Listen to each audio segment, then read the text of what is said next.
Hello students, how are you? Good morning. Welcome to my YouTube channel, Mathematics Mantra. Students, today we are going to discuss on class 10th of real number. We are going to discuss of class 10 real number. Since you know very well, in previous class already I studied that real number, that there are two types of real number. It is divided into two parts, rational and irrational number.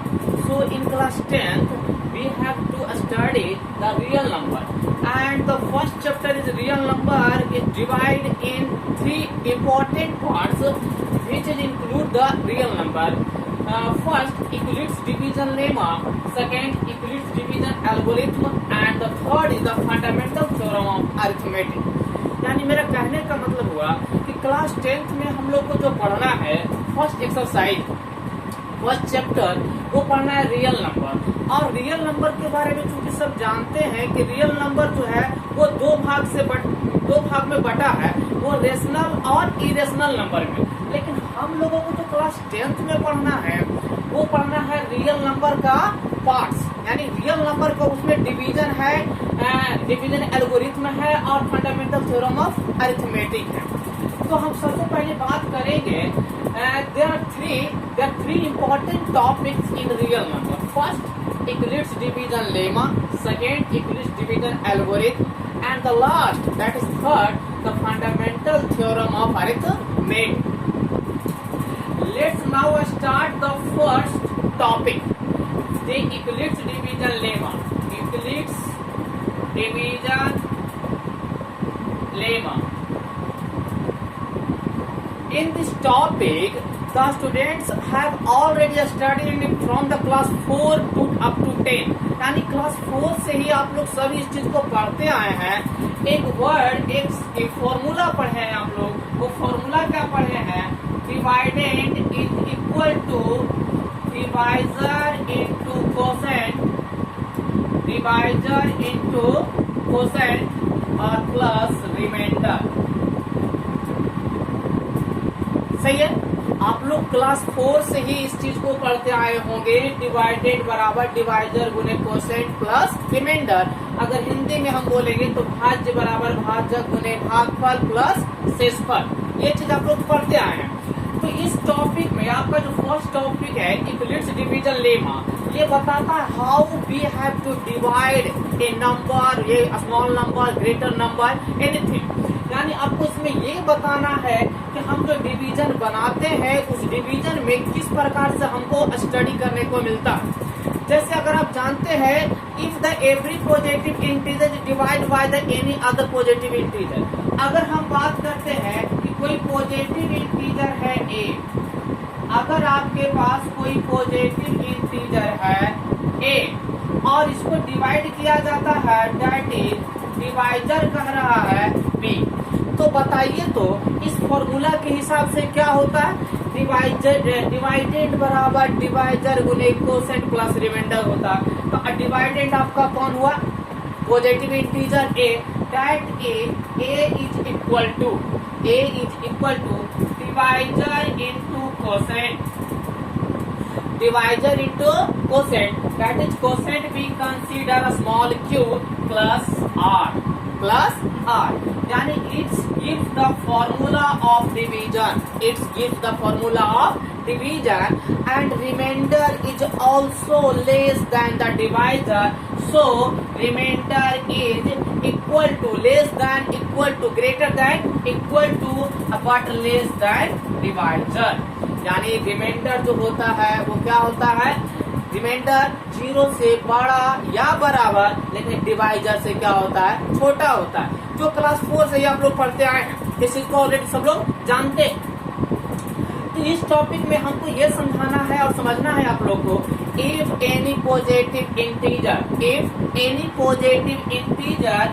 Divided by the another positive integer b, if a is the any positive integer, it is divided by the another positive integer b, then a equal to divisor into quotient plus remainder, divisor into quotient plus remainder।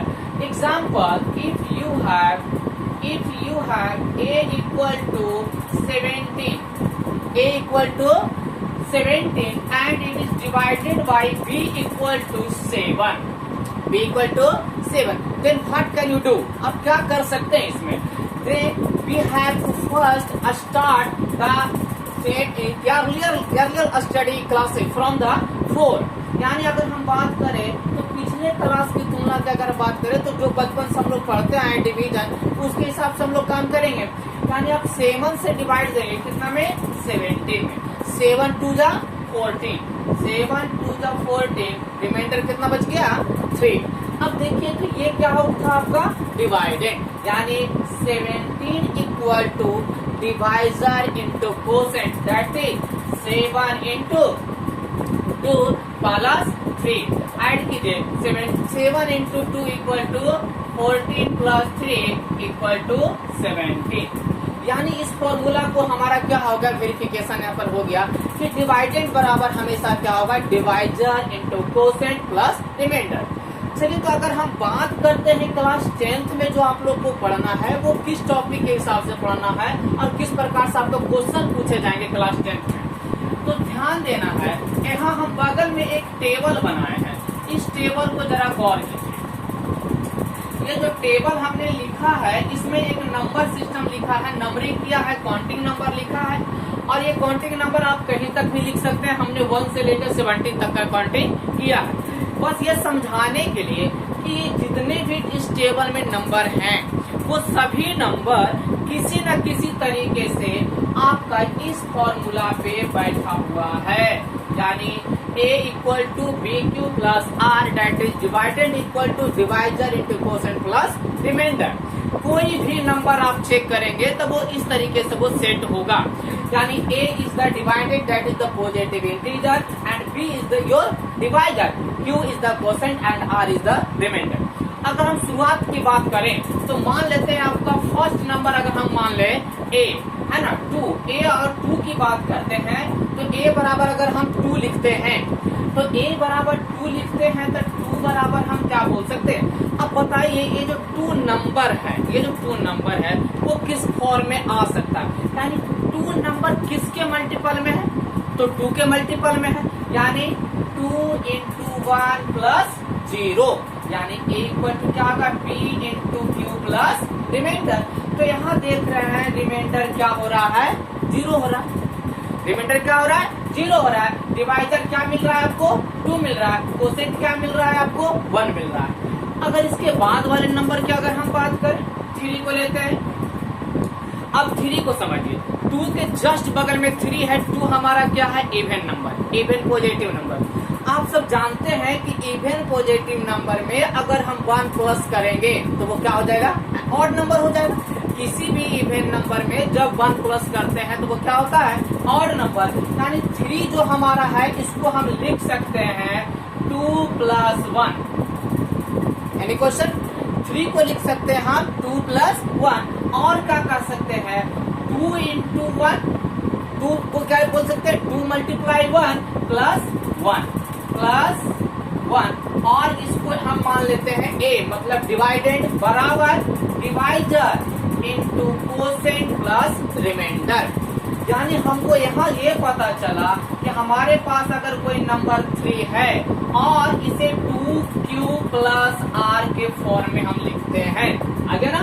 2q plus r, b बराबर 2 आ गया, q बराबर 1 आ गया, तो 2q plus बराबर plus r के form में लिखते हैं तो इसका रिमाइंडर क्या क्या संभव हो सकता है? यानी कौन कौन सी ऐसी प्रोबेबिलिटी बनती है, पॉसिबिलिटी बनती है? अगर 3 की हम बात करें तो 3 को लिखे हैं हमने 2 into 1 plus 1, that is remainder क्या बच रहा है? 1 बच रहा है। तो कहना मेरा ये है कि आपके पास जितना भी नंबर है वो किसी न किसी तरीके से किसी न किसी नंबर के मल्टीपल के साथ में है और उसके साथ में कुछ रिमाइंडर बचा हुआ होगा। नेक्स्ट अगर हम बात करते हैं जस्ट इसके बगल की, तो 4 की बात करते हैं। तो 4 पे जरा सा गौर कीजिए, तो हम 4 को कैसे लिख सकते हैं? 2 मल्टीप्लाई 2 लिख सकते हैं। क्लियर? 4 बराबर 2 इंटू 2। अच्छा ये 2 मल्टीप्लाई 2 है तो 2 का मल्टीपल में ना है, क्या है 2 का मल्टीपल में है तो 2 into q, 2 into q plus 0 that is remainder बराबर 0। अगर हम 4 को 2 के मल्टीपल में लिखते हैं तो रिमाइंडर क्या हो जाता है 3 0 हो जाता है। लेकिन जब हम इसी 4 को 3 के मल्टीपल में लिखते हैं दैट इज 3 से डिवाइड देते हैं तो 4 को लिख सकते हैं हम लोग 3 प्लस 1 लिख सकते हैं। और जरा गौर कीजिए 3 को क्या लिख सकते हैं 3 इंटू 1 प्लस 1 लिख सकते हैं। जरा सोचिए ये आपके पास क्या हो गया a हो गया और ये क्या है तुम्हारा 3 b है, डिवाइजर है क्योंकि 3 के मल्टीपल में लिख रहे हैं 3 से डिवाइड कर रहे हैं तो आपका हो गया 3 और q कोसेंट कितना हो गया 1 है तो 3 इंटू क्यू प्लस 1। यानी कहने का मतलब ये किस फॉर्म में आ गया बराबर, यानी 4 बराबर हम क्या बोल सकते हैं 3q प्लस 1। यानी इस कंडीशन में जब 4 को आप 3 से डिवाइड करते हैं तो रिमाइंडर कितना बच रहा है 1 बच रहा है। रिमाइंडर कितना बच रहा है 1 बच रहा है। तो कहने का सेंस ये हुआ कि यहाँ पर जितने भी सारे नंबर है अगर आप 19 की बात कर लो है ना, चलो 19 की बात अगर हम करते हैं, अगर हम 19 की बात करते हैं तो 19 को हम किस किस तरीके से किस किस फॉर्म में लिख सकते हैं, कौन कौन से नंबर के डिवाइजर के तरीके से लिख सकते हैं, किसके उसका कोसेंट क्या होगा, उसका रिमाइंडर क्या होगा। तो 19 बराबर स्टार्ट करते हैं। 19 को अगर हम 2 के मल्टीपल में लिखना चाहें तो 2 into 9 plus 1 okay 2 into 9 18 plus 1 19 यानी इसको बोल सकते हैं 2q प्लस 1 2q प्लस 1 कर सकते हैं 2q प्लस 1 हम कह सकते हैं। और आगे अगर हम बात करें इसी 19 को अगर हम 3 के मल्टीपल में लिखें 3 के मल्टीपल में लिखते हैं तो क्या बोल सकते हैं 3 इंटू 6 प्लस 1 3 इंटू 6 18 प्लस 1 बराबर क्या होता है 19। यानी ये आपका किस फॉर्म में आ गया 3q प्लस 1 के फॉर्म में आ गया।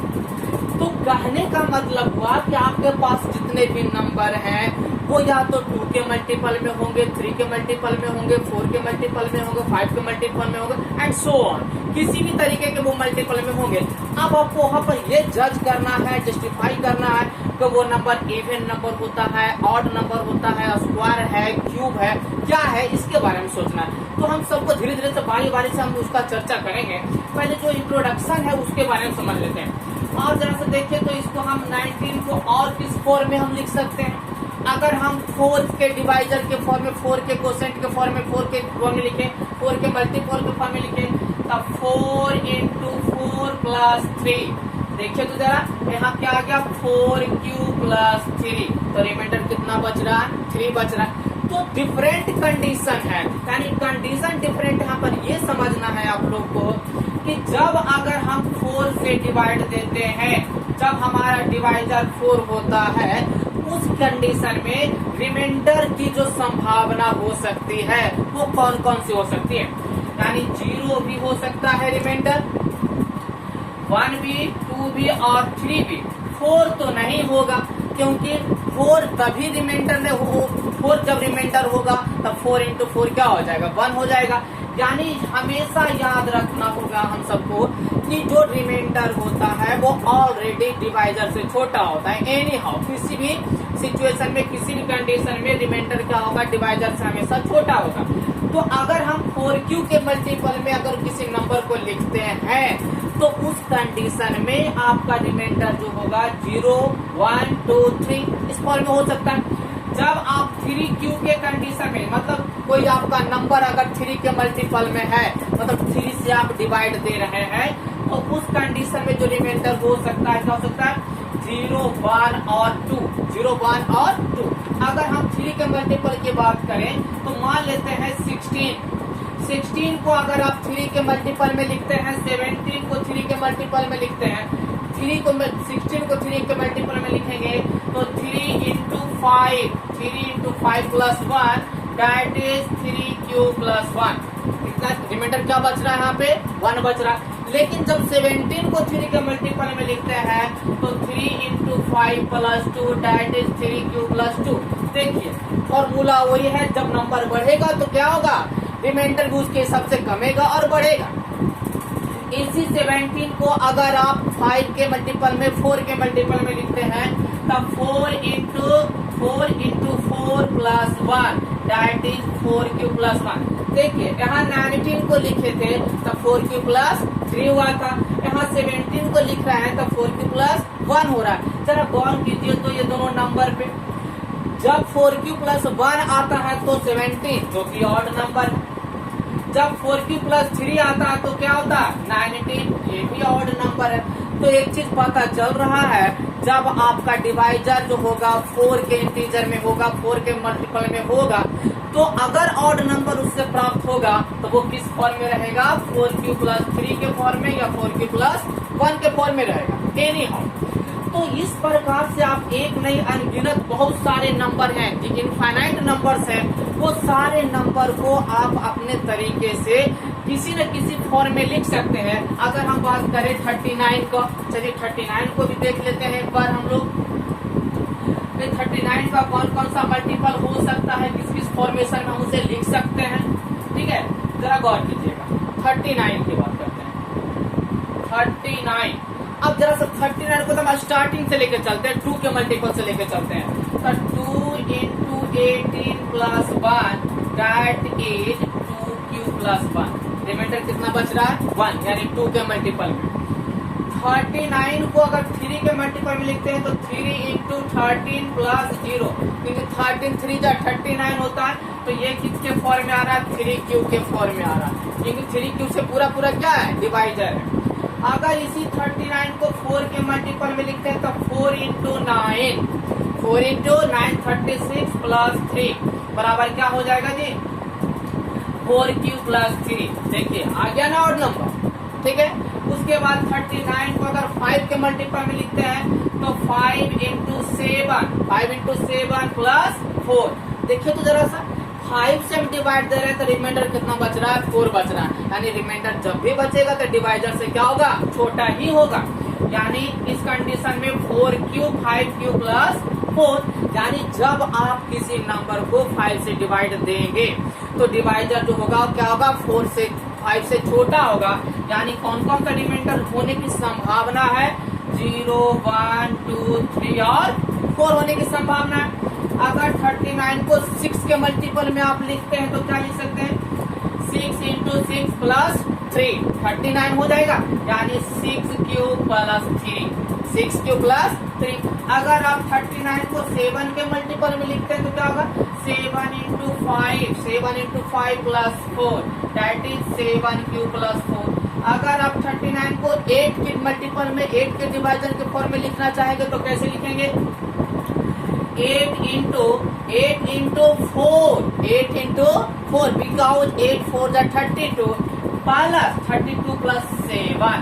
देखिए रिमाइंडर 7 बच रहा जो 8 से 1 छोटा है, यानी 8q plus 7। That is reminder यहाँ क्या हो सकता है, 0 1 2 3 4 5 6 और 7 संभावना है, यानी इसमें से कुछ भी हो सकता है। तो इस टॉपिक में जो हम लोग को पढ़ना है वो समझना ये है कि आपके पास जो डिफरेंट नंबर्स हैं वो सारे नंबर को आप किस फॉर्म में लिख सकते हैं, आइदर वो 2 के मल्टीपल में होगा, 3 के मल्टीपल में होगा, 4 के मल्टीपल में होगा, 5 के मल्टीपल में होगा। यानी दुनिया का कोई भी नंबर जो होता है वो किसी न किसी तरीके से क्या होता है, किसी न किसी नंबर का डिवाइजर होता है, उसका फैक्टर होता है, उसका मल्टीपल होता है। एक छोटी सी बात अगर हम बात करें प्राइम नंबर की, जरा सा प्राइम नंबर पे समझिएगा कि प्राइम नंबर को कैसे हम लोग जस्टिफिकेशन करते हैं, यानी किस प्रकार से हम समझेंगे कि वो प्राइम नंबर है, यानी अगर वो प्राइम नंबर नहीं हो सकता। हालांकि ये परफेक्ट उसका कोई जनरल फॉर्मुलेशन नहीं, जनरल फॉर्मूला नहीं है। अगर हम बात करें एक प्राइम नंबर है 13 प्राइम नंबर है।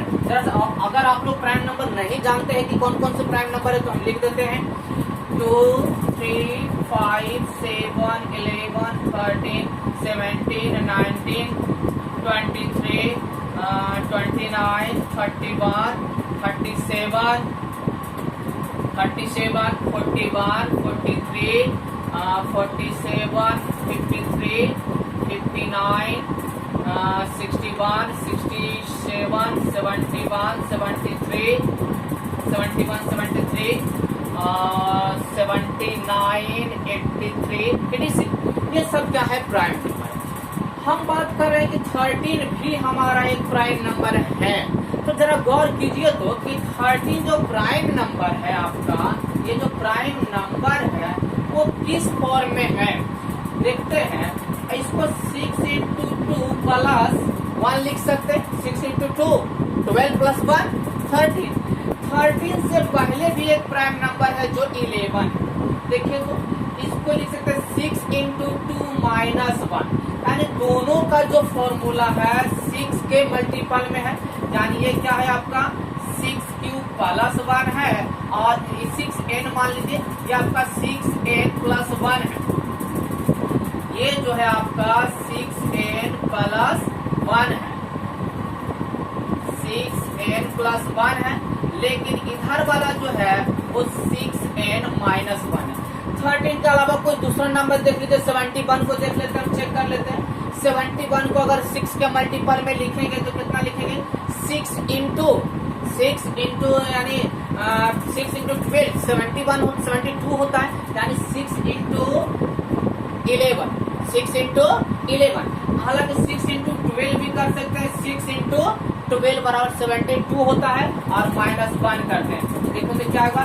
6n माइनस 1 के फॉर्म में हुआ ना, 6n माइनस 1 के फॉर्म में हुआ। अगर हम बात करते हैं 83 का, चलिए 83 अगर कोई प्राइम नंबर है तो इसका जो जनरल फॉर्मेशन हम लिख सकते हैं वो कैसा लिख सकते हैं?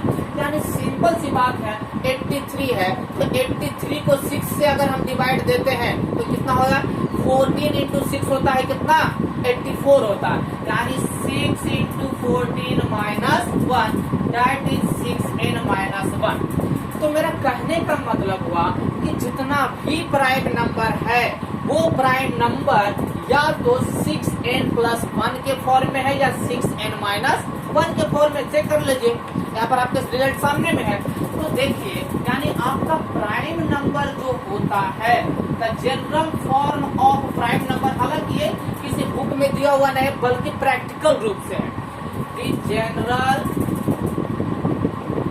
The general form of A